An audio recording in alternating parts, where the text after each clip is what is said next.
Welcome to Suman TV. నేను విజయ్. ప్రార్థించే పెదవుల కన్నా సాయం చేసే చేతులు మిన్న అంటారు. కష్టాల్లో ఉన్నవారికి, ఆపదలో ఉన్నవారికి మేమున్నామంటూ చేయూతను అందిస్తుంది తెలుగు రాష్ట్రాల్లో. 2 తెలుగు రాష్ట్రాల్లో కూడా తమ సర్వీసెస్తో, తమ చారిటీతో ఎంతో మంచి పేరు తెచ్చుకుంది క్లింకారా ఫౌండేషన్. ప్రజెంట్ మనతో పాటు క్లింకారా ఫౌండేషన్ చైర్మన్ గుడివాక లక్ష్మి గారు ఉన్నారు. ఆమెతో మాట్లాడదాం. ఫౌండేషన్ ఇప్పటివరకు ఎలాంటి సర్వీసెస్ అలాగే ఎలాంటి చారిటీస్ చేస్తుందో నేరుగా తెలుసుకుందాం. నమస్తే మేడం. నమస్తే.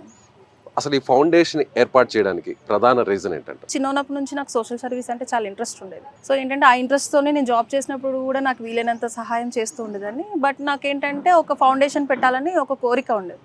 2010లో నుంచి మా హస్బెండ్ కానీ మా మావయ్య కానీ సమాజ సేవలో ఉన్నారు. లక్కీగా వాళ్ళ ఇంటికి నేను కోడలుగా వెళ్ళడం, ఆ విధంగా నాకు ఈ ఫౌండేషన్ పెట్టాలనే కళ నెరవేరింది. సో మీ హస్బెండ్ ఏ వర్క్ చేస్తుంటారు? తను వచ్చేసి ప్రైవేట్ లిమిటెడ్ కంపెనీస్ ఉన్నాయి. యూకేలో సాఫ్ట్వేర్ కంపెనీ ఉంది. సో అవన్నీ తనే మేనేజ్ చేసుకుంటారు. సో అలా హస్బెండ్ కూడా మీకు సపోర్ట్ గా నిలుస్తున్నారు అంటే అలా కంపెనీని నడుపుకుంటూ. సో ఇలా చారిటీ కూడా మీ వెనక బ్యాక్ ఎండ్ లో మీ హస్బెండ్ ఉన్నారు. కంపల్సరీగా ఉంటారు కదండి. ఈ ఫౌండేషన్ ఎప్పుడు ఏర్పాటు చేశారు మేడం? ఫౌండేషన్ వచ్చేసి ఇప్పుడు 1 year అవుతుంది. మెగా అభిమానులము ఫస్ట్ నుంచి నేనైనా. ఆ వరల్డ్ లోనే మాకు అనిపించింది క్లింకారా అంటే సో రామ్ చరణ్ గారి పాప కదా, సో ఆ పేరు పెట్టారా లేదంటే వేరే రీజనా అనేది మాకు ఒక చిన్న డౌట్ ఉంది. సో అదేనా వచ్చింది? అంటే యాక్చువల్లీ నేను చిన్న ఉన్నప్పటి నుంచి మెగా అభిమానిని. తర్వాత మా ఫ్యామిలీ, మళ్ళీ తర్వాత నేను మ్యారేజ్ అయ్యాక మా హస్బెండ్ ఫ్యామిలీ కూడా మెగా అభిమానులే. సో ఇంకోటి ఏంటంటే మేము ఫౌండేషన్ స్టార్ట్ చేయాలనే టైంకి క్లింకారా పుట్టింది అనమాట. సో అందుకే ఏంటంటే ఇంకా అభిమానంతో క్లింకారా పేరుని మేము పెట్టేసుకొని అలా చేస్తూ ఉన్నాము. ఇంకేంటంటే వాళ్ళ పేరు మీద, అంటే ఇప్పుడు మనకు తెలుసు మెగా ఫ్యామిలీ అనేది ఎంతమందికి ఎన్నో విధాలుగా సహాయం చేస్తుంది, ఇంకా చేస్తూనే ఉన్నారు. సో అది మేము తీసుకొని ఆదర్శంగా తీసుకొని ఇంకా వాళ్ళ పేరు మీద మేము ఇలాంటి మంచి పనులు చేయడం మాకు చాలా సంతోషంగా అనిపిస్తుంది. సో మంచి పేరు పెట్టారు క్లింకారా. సో క్లింకారా పేరు పెట్టడానికి మెయిన్ రీజన్ అయితే అదే అన్నారు. సో చారిటీస్ ని ఎప్పటి నుంచి మీరు కంటిన్యూ చేస్తున్నారు? ఎప్పటి నుంచి స్టార్ట్ చేశారు? ఎప్పటి వరకు? చారిటీస్ అనేది నార్మల్గా అయితే మా హస్బెండ్ వాళ్ళు ఎప్పటి నుంచో చేస్తున్నారు. నేనైతే ఇంకా జాబ్ పర్పస్ లో ఉన్నప్పుడు అంత అయితే వెల్ సెటిల్డ్ కాదు కాబట్టి నా వరకు ఎంతవరకు చేశాను. బట్ 1 year నుంచి మాత్రం అయితే కంటిన్యూగా మేము ఇవి ఇంకా ఎక్కువ చేస్తూనే ఉన్నాం. ఎలాంటి చారిటీస్? ఎలాంటి అంటే ఇప్పుడు నార్మల్గా చదువు కోసం అనే కాకుండా, అంటే మెడికల్ బిల్స్ కానీ, అంటే వాళ్ళకి ఫండ్స్ రాక వృద్ధాశ్రమములు ఉంటాయి కదా, సో వాళ్ళకి మెడికల్స్ సపోర్టింగ్ ఏం లేక ఫుడ్ కూడా చాలా ఇబ్బంది పడుతున్నారు. అలా మా ఫౌండేషన్ నుంచి ఇంకా ఫౌండేషన్కి కూడా మేము ఆ విధంగా సహాయం చేస్తున్నాము. తర్వాత హాస్టల్ ఫీజు అంటే ఎట్లా అంటే మనకి ఉద్యోగం కోసం వచ్చి చాలా ఇబ్బందులు పడుతూ ఉంటారు. అట్లా ఆ పిల్లలకి, అలాంటి వాళ్ళకి కూడా హాస్టల్ ఫీజు కూడా కట్టడం జరుగుతుంది. సో ఇంకా చాలా ఉన్నాయండి చెప్పాలంటే. అంటే మీరు కాంటాక్ట్ చేస్తారా లేదంటే ఏదైనా న్యూస్ ఛానల్స్లో ఏదైనా న్యూస్ పేపర్స్లో అలా ఏదైనా హెల్ప్ కోసం నీడ్ ఉన్న వాళ్ళని? యాక్చువల్లీ మా ఫౌండేషన్ క్లింకారా ఫౌండేషన్ ద్వారా అంటే సోషల్ మీడియా పేజ్లలో రిక్వెస్ట్ మెసేజెస్ వస్తాయి. అలానే మేము మీడియాలో కూడా చూస్తూ ఉంటాం రిక్వెస్ట్. అంటే ఎగ్జాంపుల్ మీకు చెప్పాను కదా, సో ఎట్లా అంటే February 1st మీ దాంట్లోనే లైవ్ టెలికాస్ట్ అయ్యింది. నర్సమ్మ అని నర్సింగ్ స్టూడెంట్ సో మీరే చేశారు. సో అట్లా అనమాట. వాళ్ళకి కూడా మేము మా ఫౌండేషన్ నుంచి 15,000 మేము చేయడం జరిగింది, చేసాము. కావాలంటే ఒకసారి ఫోన్ చేసి కూడా మీరు కనుక్కోండి. పర్లేదు. నిజంగా చాలా హ్యాపీగా ఉంది. ఎందుకంటే మన సుమన్ టీవీలోనే ఆ స్టూడెంట్ గురించి, అంటే ఆ స్టూడెంట్ అక్కడ ఫీజు పే చేయలేక చాలా స్ట్రగుల్ అవుతుంటే మన స్టూడియోలో కూడా మనం ఇంటర్వ్యూ ఇచ్చాం సుమన్ టీవీలో. సో మన సుమన్ టీవీలో వచ్చినటువంటి ఆ వీడియోని చూసి, ఆ ఇంటర్వ్యూని చూసి క్లింకారా ఫౌండేషన్ వెంటనే స్పందించింది. తిరిగి ఆ పాప స్టడీస్ కూడా కంటిన్యూ అవుతున్నాయి. అంటే నిజంగా గ్రేట్ అనే చెప్పాలి. నిజంగా గ్రేట్ అండి. ఎందుకంటే మా స్టాఫ్ కూడా ఏంటంటే ఇప్పుడు ఇవి రిక్వెస్ట్లు అన్నీ వస్తున్నాయి కదా, మా స్టాఫే డైరెక్ట్ గా వాళ్ళని నోట్ చేసుకొని డైరెక్ట్ గా వాళ్ళే వెళ్ళి ఎంక్వైరీ చేసి జెన్యూన్ అనుకుంటే మా ఫౌండేషన్ సహాయం చేస్తుంది. ఓకే, టీం ఉంటుందా మీకు? టీం ఉంటుంది. గ్రౌండ్ లెవెల్ లో ఫస్ట్ వీళ్ళు అక్కడ వెళ్ళి ఎంక్వైరీ చేస్తారు. ఇది రైటా రాదా, 30 members వరకు టీం ఉన్నారు. 20 members అయితే వాలంటీర్స్ అన్నమాట. ఇంకా 10 members అయితే మాకు ఉన్నారు. ఆఫీస్ ఎక్కడ ఉంది? ఆఫీస్ వచ్చేసి విజయవాడలో. విజయవాడ. ఓకే. 2 రాష్ట్రాల్లో కూడా చారిటీస్ చేస్తుంటారు. AP Telangana. So Vijayawada based లో అన్ని చోట్ల కూడా మీరు ఎక్కడన్నా కూడా ఏదైనా నీడ్ పీపుల్ ఉంటే అక్కడికి వెళ్తారు, వాళ్ళకి ఏదైనా అవసరమని మీరు చేస్తారు. అంటే ఆంధ్రప్రదేశ్ అనే కాదు, ఏపీ తెలంగాణలో కూడా ఉంది. బట్ ఏంటంటే మా ఆఫీస్ అక్కడ ఉంది కాబట్టి నేను అక్కడ ఇంకెక్కువ అవైలబుల్ ఉంటాను కాబట్టి సో ఇంకా అక్కడ ఇంకెక్కువ చేస్తున్నాము.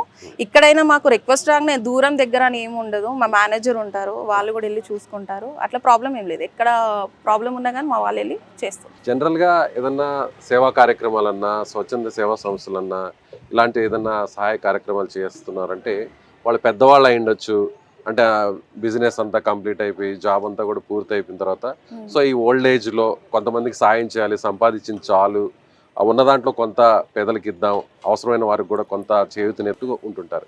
కానీ మీరు చిన్న వయసులోనే ఎందుకు ఈ సేవా రంగం వైపు రావడానికి కారణం? అంటే స్ట్రగుల్స్ చూసాను కదా, పడ్డాను కదా. సో దానివల్ల ఏంటంటే ఫౌండేషన్, ఇంకోటి మా హస్బెండ్, మా ఫ్యామిలీ సపోర్ట్ నాకు ఉంది. ఇంకోటి ఏంటంటే బిజినెసెస్ ఉన్నాయి. సో దాంట్లో వచ్చే ఆదాయంలోంచి 60 to 70% మేము ఈ ఫౌండేషన్కే ఖర్చు పెడతాం. మీరు సంపాదించిన అమౌంట్లోనే ఖర్చు పెడతారు? ఇంతవరకు కూడా మేము ఏ డొనేషన్స్ తీసుకోలేదు. నిజమా? 1 రూపీ కూడా మాకు డొనేషన్ రాలేదు. సో ఇప్పటి వరకు ఏదైతే మేము ఎన్ని ప్రోగ్రామ్స్ అంటే దాదాపు 2 తెలుగు రాష్ట్రాల్లో ఇప్పటికీ 350 మందికి పైగా మేము సహాయం చేశాము.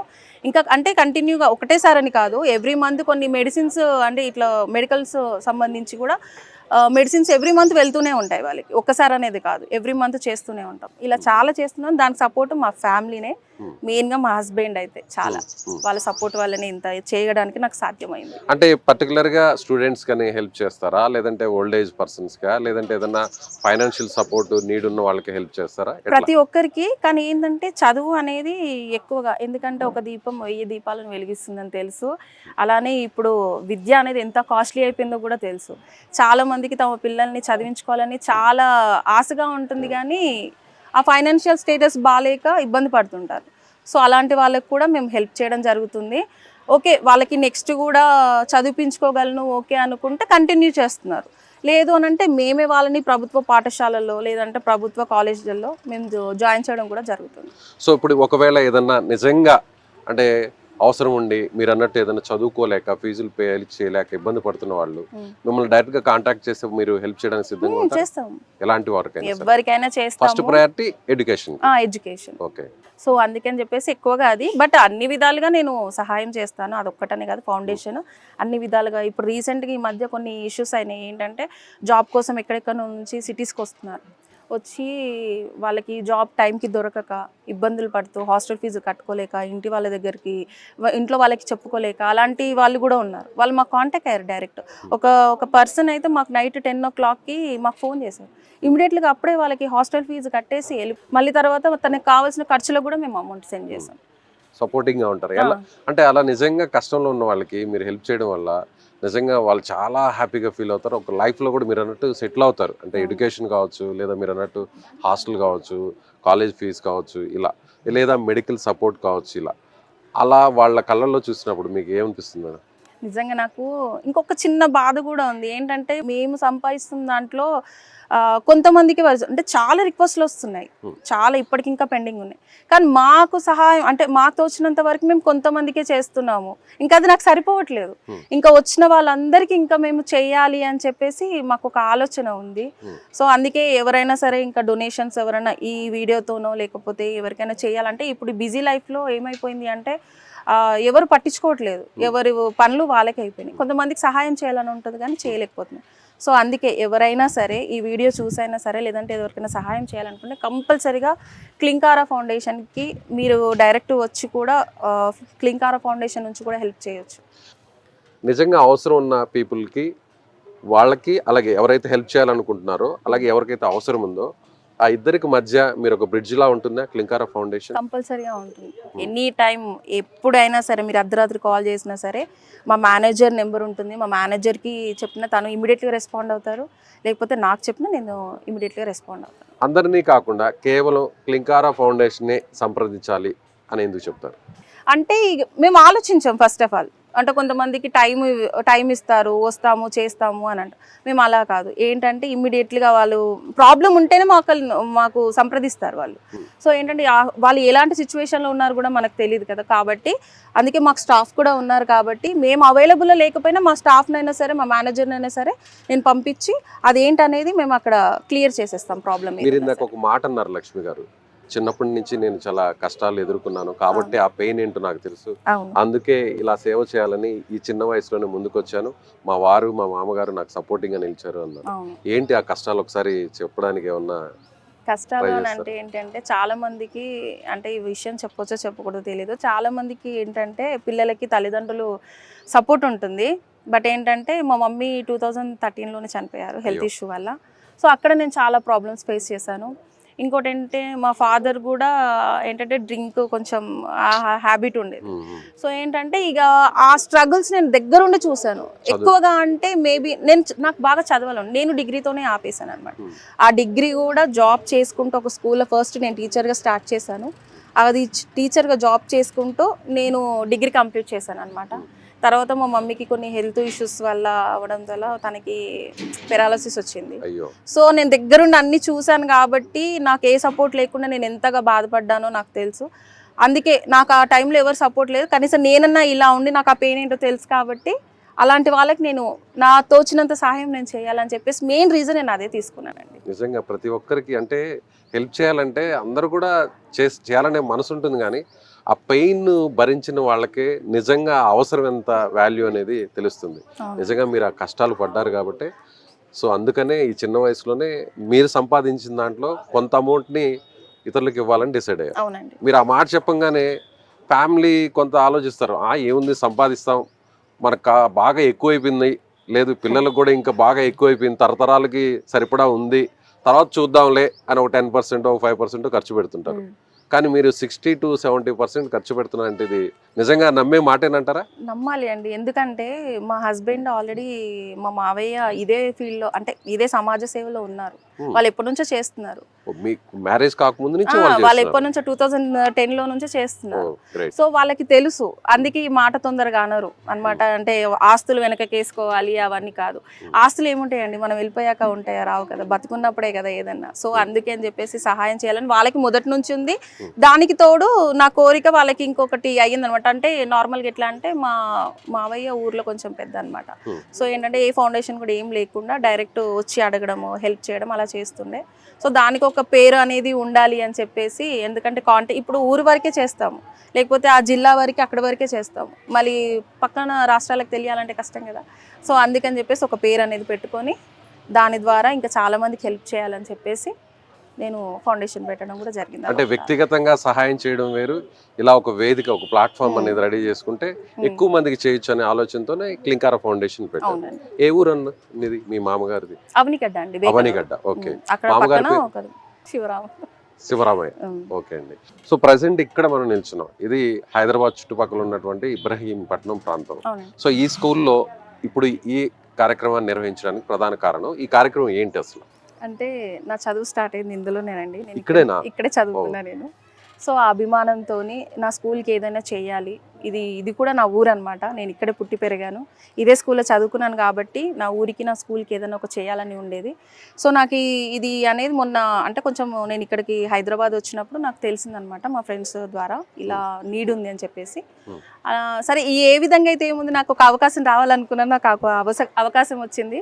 అందుకే యూనిఫామ్ డిస్ట్రిబ్యూట్ చేయడం జరిగింది. అదే మెయిన్ రీజన్. ఇక్కడ నా స్కూల్కి ఏదైనా ఒకటి చేయాలన్న ఆలోచనతోనే నేను ఈ కార్యక్రమం స్టార్ట్. ఇక్కడ ఏం చదివారు? ఏ క్లాస్ చదివారు? 10th వరకు ఇక్కడే చదివాను. 10th వరకు. ఏ క్లాస్ నుంచి?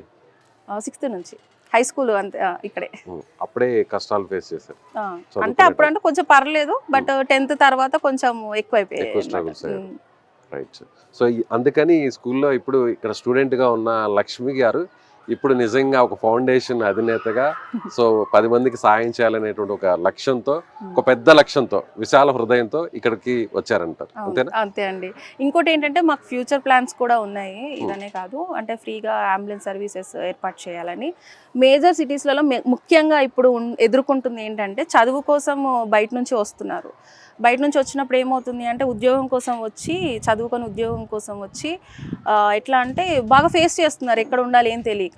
అందుకే వాళ్ళ కోసం అని ఫ్రీ హాస్టల్స్ ప్లాన్ చేస్తున్నాము. ఆ ఫ్రీ హాస్టల్స్తో పాటు వాళ్ళ ఉద్యోగం సాధించడానికి కావాల్సిన మెలకువలకు సంబంధించి కమ్యూనికేషన్ స్కిల్స్, మోటివేషనల్ క్లాసెస్ కూడా వాటితో పాటు మేము ప్లాన్ చేస్తున్నాము. అంటే ఇవి చేసుకుంటూనే అది కూడా ప్లాన్ చేస్తున్నాం మేము. అలాగే ఇంకొక చిన్న ఇదండి, సుమన్ టీవీకి చాలా మంది వస్తుంటారు, సుమన్ టీవీని ఆశ్రయిస్తుంటారు. ఎవరైనా సుమన్ టీవీ ద్వారా సాయం పొందాలనుకునే చాలా మంది కూడా మమ్మల్ని కాంటాక్ట్ చేస్తుంటారు. అలా నిజంగా అక్కడికి మా దగ్గరకు వచ్చి జెన్యూన్ అనిపిస్తే నేరుగా మిమ్మల్ని కాంటాక్ట్ చేయొచ్చా? హెల్ప్ కోసం చేయొచ్చు, తప్పకుండా చేయొచ్చు. అది ఎలాంటి హెల్ప్ అయినా సరే తప్పకుండా చేయొచ్చు. ఓకే, రైట్ అండి, థ్యాంక్ యూ. నిజంగా ఒక మంచి లక్ష్యంతో పనిచేస్తున్నారు, కష్టాలు పడ్డారు.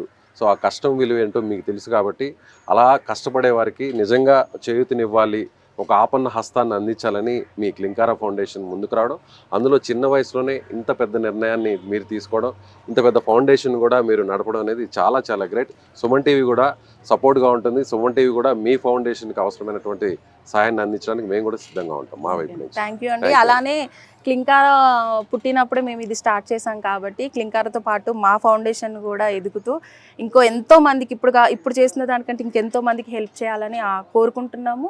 అలానే ఏంటంటే చిరంజీవి గారు ఫ్యామిలీ, మెగా ఫ్యామిలీ వాళ్ళు కూడా మమ్మల్ని కాంటాక్ట్ అయ్యారు, మేము మీట్ అయ్యాం కూడా. వాళ్ళు కూడా ఆ పేరుతోని చేస్తున్నందుకు చాలా సంతోషించి మాకు ప్రోత్సహించారనమాట.